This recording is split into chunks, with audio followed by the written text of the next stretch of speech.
All right, let's dive into mastering multi-agent systems. For the longest time, the big dream in AI was to build one giant, super smart model that could do everything. But that whole approach, it's starting to hit a wall. Let's get into why. So this is really the core question everyone in the industry is wrestling with right now. Can we actually solve every messy, real-world problem by just making one single AI model bigger and bigger? It's this idea of a single powerful brain that can just handle it all. But is that even realistic?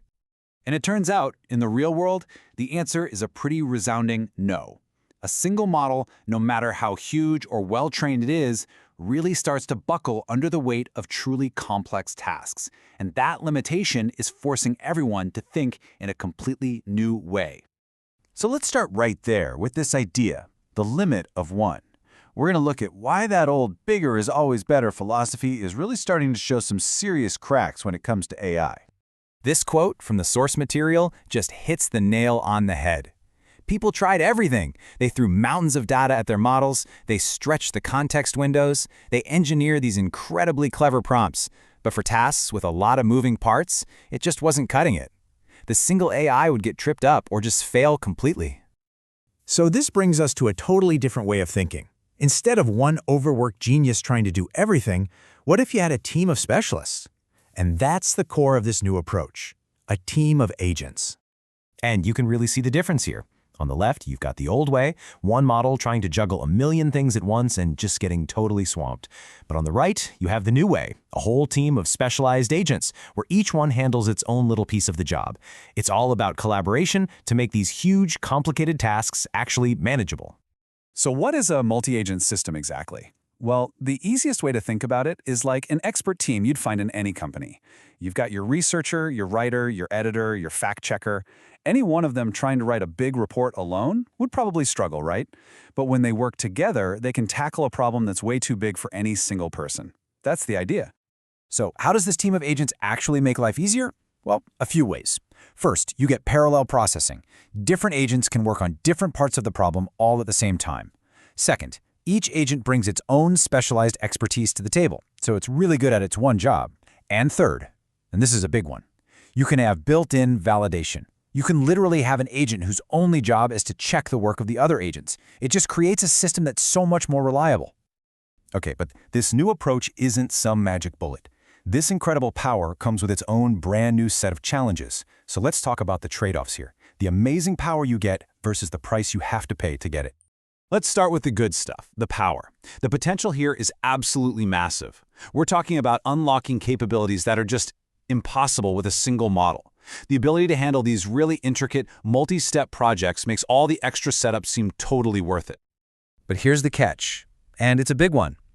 The very thing that makes these systems so powerful, all that collaboration between the different agents, is the exact same thing that makes them a real pain to manage.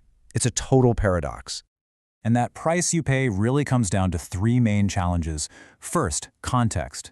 How do you make sure every agent gets the exact information it needs when it needs it without drowning in useless data? Second is memory. How do the agents remember what they've talked about and decided on so they're all on the same page? And third, communication. You need clear rules of the road for how they talk to each other, otherwise you get chaos, confusion, and agents stepping on each other's toes. All right, so let's say you're ready to tackle those challenges. How do you actually go about building one of these systems? Let's walk through a basic design blueprint, kind of a roadmap for making these things work reliably. So the source material lays out four main ways you can structure your team. You can go centralized with one manager agent directing all the traffic. You could do decentralized, where agents just talk directly to each other. There's hierarchical, which looks like a classic company org chart. Or you can do a hybrid and mix and match. Picking the right structure for your specific problem is absolutely key. But here's the thing. No matter which architecture you end up choosing, there is one factor that is make or break for success. You have got to manage the context each agent gets, and you have to do it effectively. Because if they're working with bad info, you are guaranteed to get a bad result.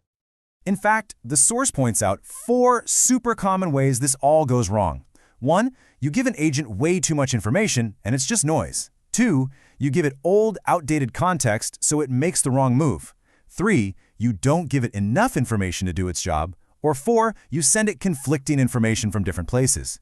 Just knowing these traps exist is half the battle. So, keeping all those design challenges in mind, especially around context, it all comes down to the final, bottom-line question for any leader out there. Is building one of these multi-agent systems actually worth the time, the money, and the effort for your team? At the end of the day, the question isn't if these systems are powerful. We know they are.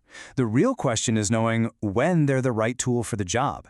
It's all about figuring out if the problem you're trying to solve is complex enough to justify using a solution that is, itself, pretty complex.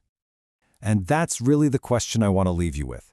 When you're thinking about your next big AI initiative, take a hard look at the task ahead. Do you truly need a single, all-knowing genius to figure it out? Or would you be much better off putting together a small, highly skilled team of specialists? Your answer to that question is going to shape everything you do next.